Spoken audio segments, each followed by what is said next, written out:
Disclaimer.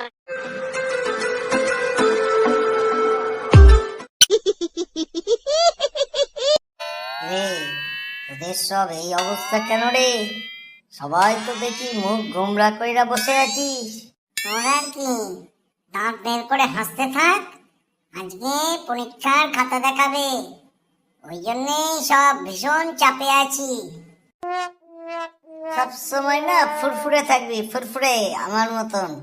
যা আছে তাই হবে, মনে রাখবি এটা জীবনের লাস্ট পরীক্ষা নয়। একবার না হলে দুবার দেব, দুবার না হলে তিনবার দেবো, তিনবার না হলে চারবার দেব। পাস আমাদের করতেই হবে, না করাইয়া স্যাররা যাবেন কোথায়? সত্যি, তুই আমাদের ইন্সপাইরেশন। তুই নইলে হবে কি করে? যাক, আমার একটু চাপটা কাটলো। আরে হ্যাঁ, কত পরীক্ষা দিয়েছি, কোনো চাপ লইনি রে। তো একটা মামুলি পরীক্ষা, স্যারদেরও চাকরি থাকবে না আমরা যদি শুধু ফেলই করতে থাকি। Student, good morning. হ্যাঁ, যা অবস্থা তোদের পরীক্ষার খাতার, দেখ গুড মর্নিংটা আবার ব্যাড মর্নিং না হয়ে যায়।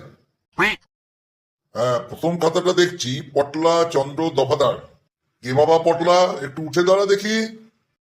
ইয়েস স্যার, আমি গো স্যার, আমার নাম পটলা। হ্যাঁ, কিন্তু এই ছাগলের ডাক কোথা থেকে এলো? কিরে, মস্করা কে করছিস? স্যার, আমার মনে হইতেছে বাইরে ওই রাম পাঠাটা ডাকতেছে স্যার। একটা রাম পাঠা গাছে বাঁধা আছে দেখছিলুম সকাল থেকে। হ্যাঁ, যেটা বলছিলাম বাবা পটলা, তোকে বলা হয়েছিল করোনা নিয়ে লিখতে, করোনা ভাইরাস। তুই কি লিখেছিস একটু বল দেখি। স্যার, আমি লিখেছি যারা করবে না করবে না শুধু বলে না, তাদেরই করোনা ভাইরাস থাকে। করোনা ভাইরাস খুব ভয়ঙ্কর। এই যে করবে না করতে করতে তারা কিছুই করে না। হ্যাঁ, আর উদাহরণ মানে এক্সাম্পল কি লিখেছিস? স্যার, ওইটা বলা যাবে না স্যার, ওটা তো আমি চুপি চুপি লিখেছি, কেউ আমার খাতা দেখেনি।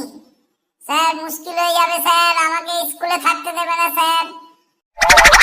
হারামজাদা, তোকে আমি এমনি স্কুলে থাকতে দেবো না। Stupid কোথাকারের, nonsense. বস ওখানে। না, বসবি না, তুই দাঁড়িয়ে থাক, দাঁড়িয়ে থাক। এখন চোখ দিয়ে জল বেরোচ্ছে।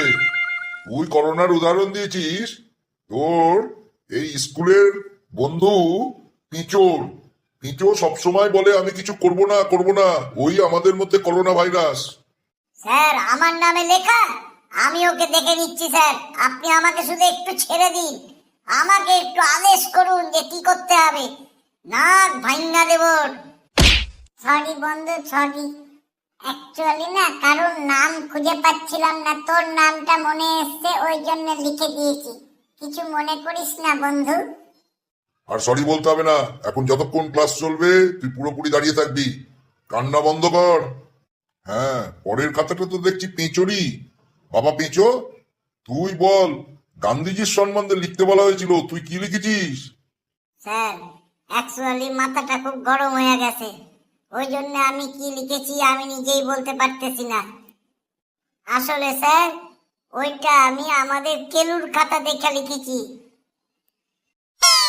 হ্যাঁ, কেলুটাকে, কেলু আর তুই দুজনেই দাঁড়িয়ে পড়।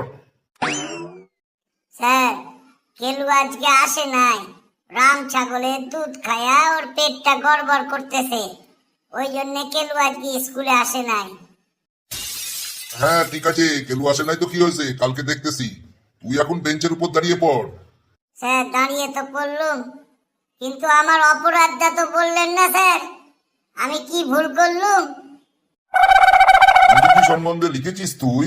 গান্ধীজি আমার দাদুর দাদু দাদুর দাদু ছিলেন, অনেক বয়স। ওনার মাথায় কোনো চুল ছিল না।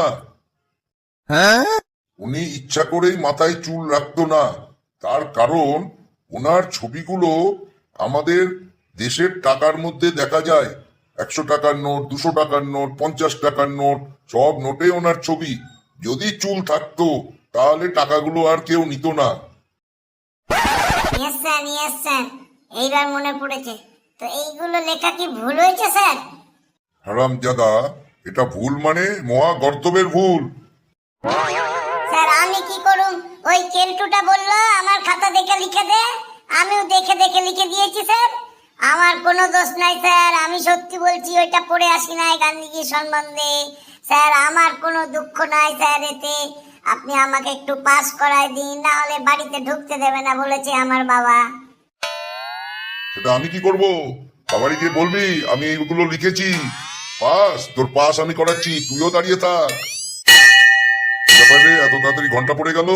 আমার মনে হচ্ছে আজকে স্কুলে কোনো প্রোগ্রাম আছে টিচারদের, ওই জন্য ছুটি দিয়ে দিল। ইয়েস স্যার, ইয়েস স্যার, ওই তেভাগা স্যারের বিয়ে আছে স্যার, ওই বিয়া বাড়িতে আপনারা যাইবেন, ওই জন্যই মনে হয় ছুটি দিয়া দিল। তুই জানলি কি করে তেভাগা স্যারের বিয়ে আছে? স্যার তেভাগা স্যার যেখানে দাড়ি কামাইতে আসে প্রতিদিন, ওই সেলুনের নাপিতটার বাড়ি আমার বাড়ির পাশে। তেভাগা স্যার সব কিছু ওনারে বলেছে, ওই নাপিতটাও যাবে বিয়েতে, ওই জন্যই তো আমি জানি স্যার। ঠিক আছে ঠিক আছে, আর দেরি করবো না, আজকে তোরা যা, বাড়িতে চলে যা। পরের দিন আমি আবার আসবো এই খাতাপত্র নিয়ে, বাকিদের খাতাগুলো দেখবো। তোদেরও এখনো বাকি আছে অন্যান্য সাবজেক্ট গুলো, বাকি যারা আসেনি তাদেরও বলবি যেন কালকে থেকে সবাই স্কুলে আসে।